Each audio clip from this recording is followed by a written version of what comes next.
Cari amici, come sapete, ogni anno mi passano per le mani tante penne stilografiche, carte, inchiostri che ho il piacere di provare un po' per il diletto, un po' per mestiere. Ce n'è qualcuna che mi colpisce più di altre e oggi vi racconto delle carte e degli inchiostri che mi sono rimasti impressi in questo 2022. Vi ho già parlato delle penne stilografiche che mi hanno impressionato, se non avete visto il video vi invito ad andarlo a vedere. Parliamo di inchiostri.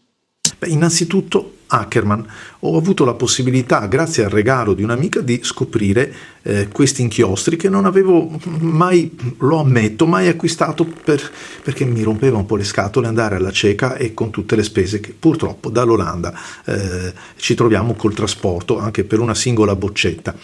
Così ne ho comprate altre, qualcuna mi è stata addirittura anche imprestata. Insomma, una bella scoperta. Gli inchiostri Ackerman diventeranno fra i miei preferiti? Questo qua, che tra l'altro porta il nome di un grande divulgatore delle penne stilografiche, che è Stephen Sbrebrown, probabilmente sì, perché è molto bello. E sulla stessa lunghezza d'onda, la tonalità, questo marrone che strizza l'occhio all'arancione scuro, al rossastro, c'è anche il topaz della Lamy serie Crystal e ancora il Ferris Wheel Press, il Candy Marsala, che un amico mi ha gentilmente prestato e mi ha fatto conoscere anche questo inchiostro che non avevo mai provato. Mi ha colpito al cuore. E poi tanti altri, per esempio il Sailor Yomoji, la serie Manio, inchiostri strepitosi, non per tutti i pennini, non forse per tutti i gusti, perché hanno delle tinte che a volte sono belle toste come questo, ma ci sono anche dei colori tenui, pastellati, bellissimi. E poi sempre in tema di azzurro eccetera, il 4001 turchese, al pari del Lamy turchese, la serie base. Sono inchiostri affidabilissimi, bellissimi e scrivono sempre con tutti. E poi, non per ultimo, l'inchiostro del blu fotografico di Fritz Schimpf, la novità di quest'anno, un bel blu. Ve li presento velocemente. Carte e inchiostri ve li mostro direttamente sui blocchi. Uno che ho utilizzato tantissimo, ma proprio tanto davvero, è questo, è il blocco della Lireco. Purtroppo un blocco che non si trova in commercio al piccolo dettaglio, ma che bisogna ordinare con partita IVA o comunque presso qualche grande distributore. Ma ho provato davvero tantissimi inchiostri e questo mi piace molto. L'ho utilizzato quasi tutto l'anno come banco di prova per gli inchiostri, perché alla fin fine è una carta da 80 grammi molto ben realizzata per l'ufficio, ma in realtà risponde benissimo per la penna stilografica. E allora uno degli inchiostri che mi è piaciuto di più, ve l'ho detto, il 4001 Pelikan turchese, saturo, bello, sì, mi è piaciuto davvero tanto. Ma poi anche gli inchiostri, per esempio, della Schneider, mi sono piaciuti davvero tanto, in particolare il Cognac. Fortunatamente, a dispetto di un lancio del set che prevedeva un costo davvero esagerato, si sono abbassati molto, le cartucce sono addirittura convenienti. Il De Atramentis Purple Violet, questo mi è piaciuto, questo me lo sono anche comprato. Ackerman Sbrebrown, mi è piaciuto molto, questo è veramente un bel inchiostro, rende tanto nel pennino sottile quanto in quello più corposo, consistente, come in questo caso. E poi un altro che mi è piaciuto parecchio è questo, il Ferris Wheel Press, che si chiama in questo caso Candy Marsala. Ve l'ho presentato perché mi ha conquistato per quel suo colore, che alla fin fine è vero che è un misto tra un amaranto molto desaturato e scuro, tra una vinaccia chiara, insomma molto intrigante. DC Super Show Blue dei Private Reserve, veramente notevole. Mi piace, un inchiostro carico, si vede bene, alla sua sfumatura, il suo shading, tra l'altro su una carta che è la Yamamoto Tagasako Paper, una carta che vi ho presentato. Non va bene per tutti gli inchiostri, ma quando trova il match è assolutamente da avere. Comunque diciamo che sarebbe anche da provare a dispetto del prezzo che c'è. Sailor Manio Yomoji, sfumature a go-go, poi su questa carta che ha una finitura superficiale quasi perlata diventa davvero quasi fluorescente. Ancora qualche evidenza sulla carta Tagasako Premium, guardate, con questo pennino Course della Century, davvero notevole, ma è una carta che si presta anche per i pennini sottili, ma come ripeto bisogna andare un pochettino a cercare l'inchiostro giusto per evitare di avere brutte sorprese. Questo per esempio è il Muddy Wine di Robert Oster, così come quello sopra, il Go-Go, una tinta assolutamente centrata e molto gradevole. Un'altra carta che mi ha colpito, ma nel senso che l'ho utilizzata davvero tanto quest'anno, è la monocromo, quindi una carta conosciutissima di Pigna, ma nella versione quadrettone, il quadrettone da 1 centimetro, tanto è vero che, come potete vedere, mi sono fatto anche tanti, come posso chiamarli, dei foglietti di prova che mi servono poi da archiviare, perché la ritengo molto utile, essendo porosa, essendo un po' acida come carta, per provare pennini e pennini e inchiostri.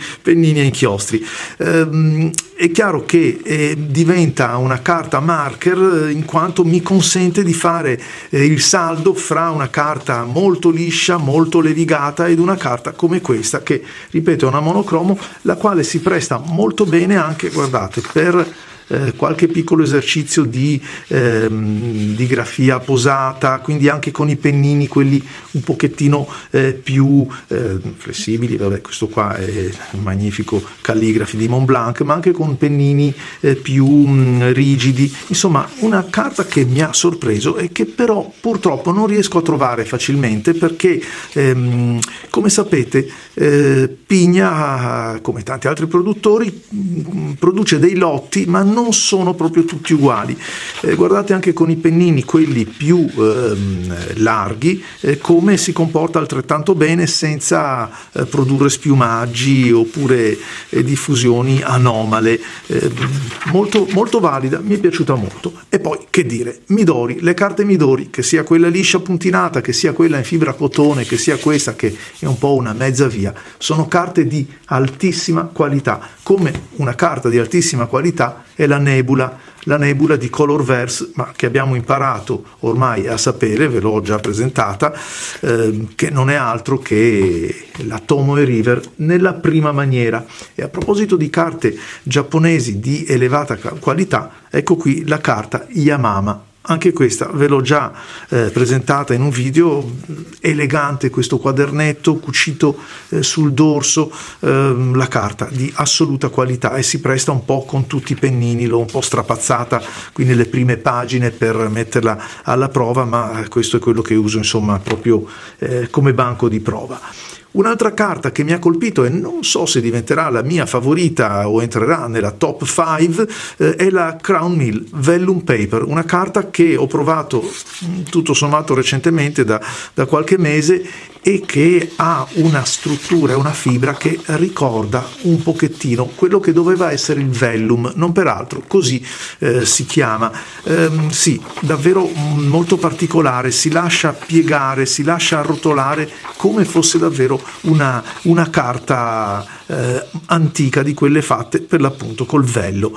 Molto ampia la gamma che riesce a riprodurre, anche se evidentemente, essendo una carta opaca e non con finitura lucida, crea un effetto matte, quindi spegne un pochettino la brillantezza dei colori, ma senza togliere la loro gamma. Assolutamente da provare, perché è una bella carta. Ahimè, costa, come tutte le cose belle, si fa pagare, ma è anche vero che stiamo parlando di quelle carte che io personalmente utilizzo una volta ogni tanto, giusto per mettermi allo scrittoio. Una delle ultime che mi hanno fatto conoscere, Carta Muji, questi quaderni che si vendono a multipli di 5 se non sbaglio, ma anche si trovano come fogli di carta singoli. Insomma, è una carta che rientra fra quelle economiche, ma il blocco è davvero molto curato. La cucitura ve l'ho mostrata nel video dedicato, una cucitura, guardate, fatta con che criterio, veramente bene, stretta, serrata con il punto, bello rigido il cartonato. Insomma, una carta di qualità, avoriata, La riga è da 0,6, quindi un pochettino diversa dal solito. La capacità di riprodurre la qualità del pennino, sia che esso sia sottile come in questo caso, oppure largo come in quest'altro, è di assoluto rilievo. Difficile metterla in crisi, non è la migliore, diciamocelo subito, ma è molto molto distante dalle peggiori.